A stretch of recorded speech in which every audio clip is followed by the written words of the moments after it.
بعد. اللهم صل على سيدنا محمد قبل كل كلام. اللهم صل على سيدنا محمد عند كل كلام. اللهم صل على سيدنا محمد بعد كل كلام. اللهم صل على سيدنا محمد عدد الأسماء والأبصار. اللهم صل على سيدنا محمد عدد ما وسعه علم الله. قال الله تعالى في كتابه الكريم: وأما بنعمة ربك فحدث. وسئل النبي صلى الله عليه وسلم عن صوم يوم الاثنين قال: ذاك يوم ولدت فيه.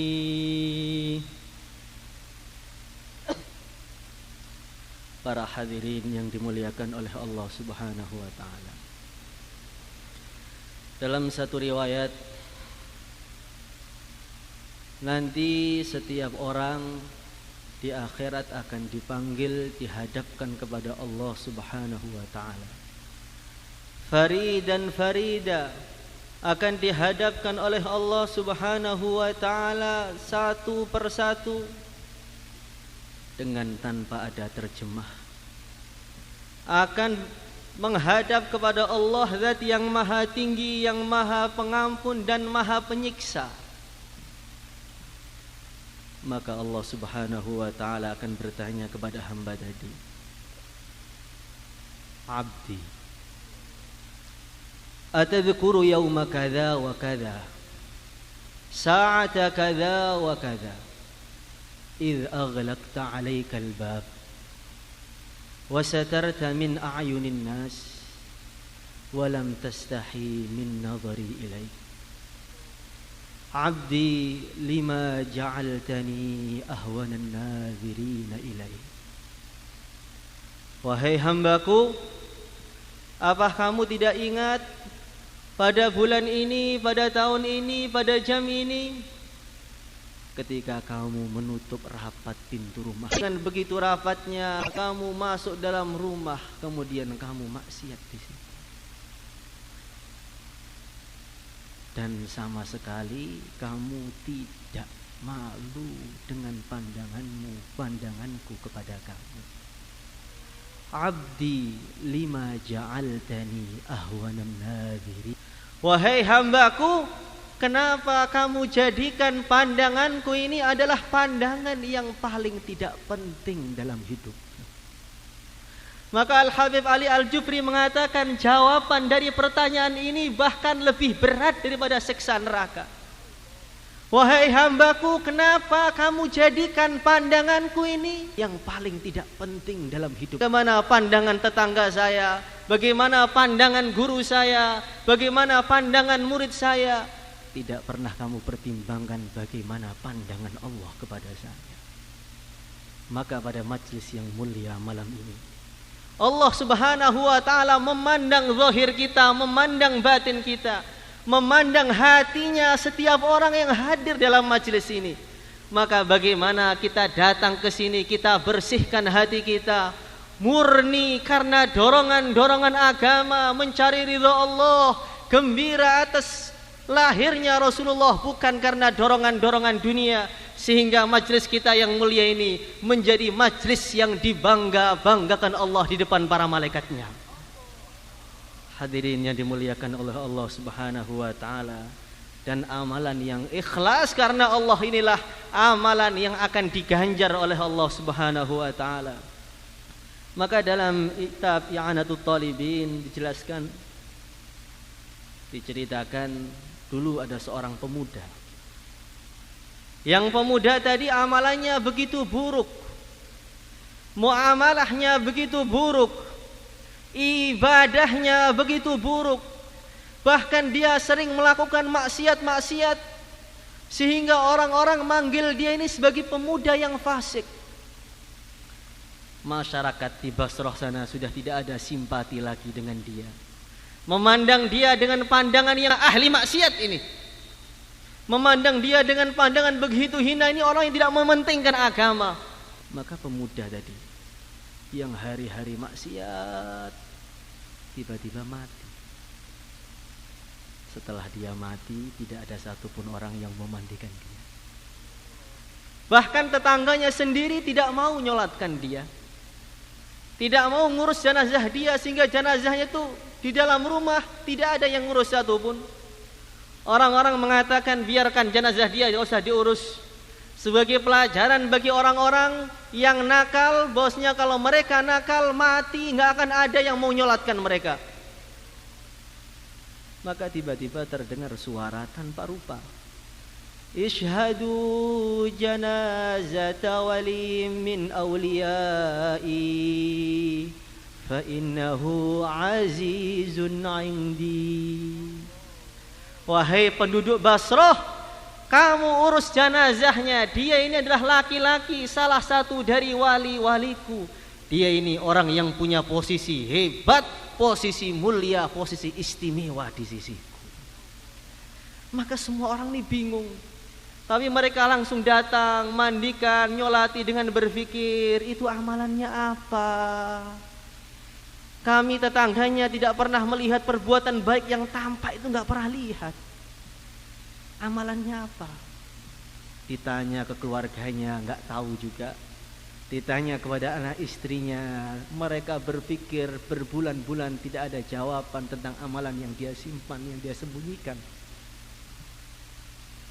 Maka tiba-tiba ada satu ulama ini istikharah, zikir sampai, ya Allah, tunjukkan kepada saya sebenarnya amalannya dia itu apa. Sampai dikatakan waliyum min awliyai innahu azizun indi. Amalan dalamnya tampak dari luarnya didipan-dipan. Orang-orang Baghdad bingung, tidak ada amalan yang saya sembunyikan. Kamu terlalu banyak memandang jelek saja. Ya, amalan kamu apa?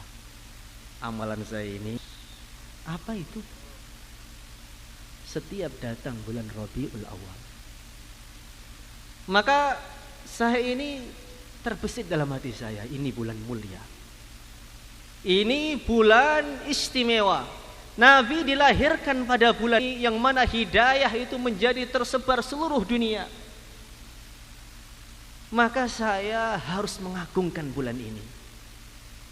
Saya beli baju yang paling mahal, saya beli minyak wangi yang paling mahal, saya potong rambut saya yang aslinya panjang itu kayak preman, saya rapikan rambutnya, saya mandi sebersih-bersihnya. Setelah badan saya bersih, saya membuat di rumah saya ini maulid kecil-kecilan. Saya baca maulid Nabi. Dengan begitu ikhlas saya mengatakan, ya Allah, walaupun saya ahli maksiat, tapi saya menghormati Nabi-Mu, ya Allah. Itulah amalan yang menghilangkan, menghapuskan seluruh dosa saya, dan saya dikumpulkan bersama para wali-walinya Allah Subhanahu wa ta'ala. Maka pada bulan yang mulia ini ada maulidan. Maulidan itu bukan hajatnya Al-Fatah, bukan hajatnya mahalah-mahalah, bukan hajatnya kiai saja, tapi ini hajatnya setiap orang yang merasa gembira dengan datangnya Rasulullah sallallahu alaihi wasallam. Maka orang Temboro ini, orang santri ini kaya. Setiap kamar bikin maulid masing-masing. Kalau 10 Muharram saja, mulai orang yang paling kaya sampai paling miskin, pada hari itu berlomba-lomba mengeluarkan uang sebanyak-banyaknya, sedekah sebanyak-banyaknya, demi kemaslahatan supaya rizkinya setahun longgar semuanya.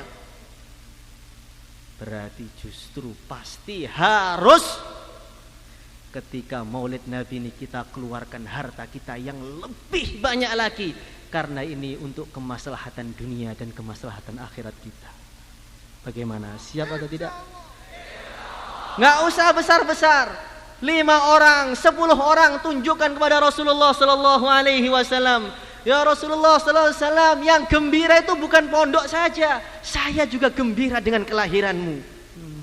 Jangan maulid Nabi malah mencari keuntungan, cari makan gratis. hari ini hari korban, bukan hari menunggu orang yang korban. Bagaimana? Siap? Jangan ada satu rumah yang gak ada maulidnya. Kurang gembiranya dengan Nabi. Untuk istrinya mau modal, untuk Nabi gak mau. Umat siapa dia itu? Hadirin yang dimuliakan oleh Allah Subhanahu wa taala, maka malam hari ini kita ini akan memperbarui semangat kita, memperbarui cinta kita. Kalau orang-orang yang sudah nikah itu setahun sekali ada memperbarui pernikahan. Namanya apa? Anniversary katanya. Supaya cintanya itu bersemi kembali. Maka Maulid Nabi di sini ini adalah membikin cinta kita kepada Nabi bersemi kembali. Yang sudah hilang maulidan pulang cinta lagi. Tapi bagaimana cinta kita kepada Nabi ini jangan sampai cinta yang hanya keluar dari mulut saja. Hari ini maulid, ayo gembira, ayo cinta. Bukan seperti itu. Bagaimana cinta kita ini? Cinta yang dari mulut jatuh ke hati, dari mata jatuh ke hati, dari telinga jatuh ke hati. Bahkan dari seluruh tubuh jatuh ke hati. Bagaimana? Enggak tahu bagaimana. Hadirin yang dimuliakan oleh Allah Subhanahu wa taala. Kita lihat itu cintanya Sayyidina Abu Bakar As-Siddiq radhiyallahu taala anhu kepada Nabi. Dalam satu riwayat dinyatakan ketika Rasulullah sallallahu alaihi wasallam bersama Sayyidina Abu Bakar itu hijrah ke Madinah, maka dalam perjalanannya Nabi itu haus, Sayyidina Abu Bakar juga sangat haus, nyari minuman enggak ada, lewat padang pasir. Maka Abu Bakar mengatakan, "Ya Rasulullah sallallahu alaihi wasallam, kau tunggu di sini, saya cari minuman sebentar ya Rasulullah." Sallallahu alaihi wasallam. Maka beliau nyari minuman, setelah dapat, "Ya Rasulullah, ini ada minuman sedikit engkau." Fasyariban Nabi sallallahu alaihi wasallam, thumma syariban Nabi hatta irtawaitu. Maka Nabi itu minum sehingga dahaga beliau mulai hilang. Minum lagi, tambah seger sampai beliau kenyang. Ketika beliau kenyang, saat itu juga saya juga langsung kenyang. Saya kenyang bukan karena saya minum, saya kenyang karena saya melihat kekasih saya sudah kenyang. Itu namanya cinta. Cinta itu seperti itu. Maka Nabi suatu ketika Rasulullah SAW sedang sakit. Ini ada yang mengatakan Nabi Abu Bakar kepada Nabi, ada yang mengatakan Imam Syafi'i kepada Imam Ahmad. Sedang sakit, maka Sayyidina Abu Bakar itu dengar kaget, langsung dijenguk itu Rasulullah Sallallahu Alaihi Wasallam. Ketika dijenguk melihat Nabi sakit, Sayyidina Abu Bakar langsung sedih, lemes, sampai rumah ganti Sayyidina Abu Bakar langsung sakit. Enggak berselang lama Nabi pun sembuh. Ketika Nabi sembuh, Nabi menjenguk Sayyidina Abu Bakar As-Siddiq radhiyallahu taala anhu. Ketika Nabi menjenguk, Nabi itu buka pintu kamar Sayyidina Abu Bakar. Ketika Sayyidina Abu Bakar memandang wajahnya Nabi, maka cahaya kenabian tadi menghilangkan seluruh penyakitnya Nabi Sayyidina Abu Bakar. Maka beliau mengatakan, "Maridul habibu fa'udtuhu famaridtu li asafi alaihi. Syufiyal habibu fazarani fashufitu li nadhari ilaih." Maridul habib, kekasihku sakit. Fa'udtuhu, kemudian aku menjenguknya. Famaridtu li asafi alaih, kemudian saya juga ikut sakit karena saya sedih melihat kekasihku sedang sakit. Syufiyal habib, kemudian Nabi itu sembuh. Fazarani, kemudian beliau itu ziarah kepada saya. Fashufitu li nadhari ilaih, maka saya langsung sembuh karena saya memandang wajah Rasulullah sallallahu alaihi wasallam. Wa maridin anta aiduhu qad atahu Allahu bil faraji. Kalau ada orang sedang sakit, sangat sakit, kemudian Nabi datang, maka pedihnya rasa sakit sama sekali tidak seimbang dengan nikmatnya memandang wajah Nabi. Hadirin yang dimuliakan oleh Allah Subhanahu wa taala. Satu kisah lagi, Sayyidina Abu Bakar juga ini. Orang yang cinta itu Masya Allah, hatinya itu betul-betul nyambung. Sayyidina Abu Bakar itu ketika Fathu Makkah, maka ada kegembiraan yang sangat istimewa. Ayah beliau Abu Quhafah masuk Islam. Maka Sayyidina Abu Bakar itu gembira sekali, ini ayah saya masuk Islam, berarti dia akan selamat dari neraka. Di saat banyak ayahnya sahabat yang tidak masuk Islam. Ketika gembira sebentar langsung nangis, tampak sedih mukanya. Maka Nabi bertanya, wahai Abu Bakar, ini hari kegembiraan. Aslama abuk wa naja minan nar. Ayahmu sudah masuk Islam, ayahmu sudah selamat dari neraka, kenapa kamu malah nangis? Ini bukan hari sedih, ini hari gembira. Tangisan kamu tuh bukan tangisan gembira, tapi tangisan kamu tuh tangisan sedih. Apa jawaban beliau? Mengatakan, ya Rasulullah sallallahu sedih karena saya membayangkan seumpama pada hari ini yang Islam itu Abu Thalib, tentu wajah engkau akan lebih gembira melebihi wajah engkau yang sekarang, dan saya ini lebih gembira melihat engkau gembira daripada saya sendiri yang gembira. Begitulah orang yang cinta. Orang yang cinta tidak memikirkan dirinya, kekasihnya bagaimana, kekasihnya sedang senang atau sedang sedih. Kalau kekasihnya sedang senang, walaupun dia kesedihan 1000 musibah datang, dia akan gembira melihat kekasihnya gembira. Saya ingat terakhir ini, saya ingat ketika ada acara di Banyuwangi sana, itu Kiai Zaron Tefur Abdillah itu kan bayan. Yang bayan itu ada 8 ulama, semua ulama besar, semua habaib. Mereka bayan dengan begitu indahnya, semua orang sudah terpana semua.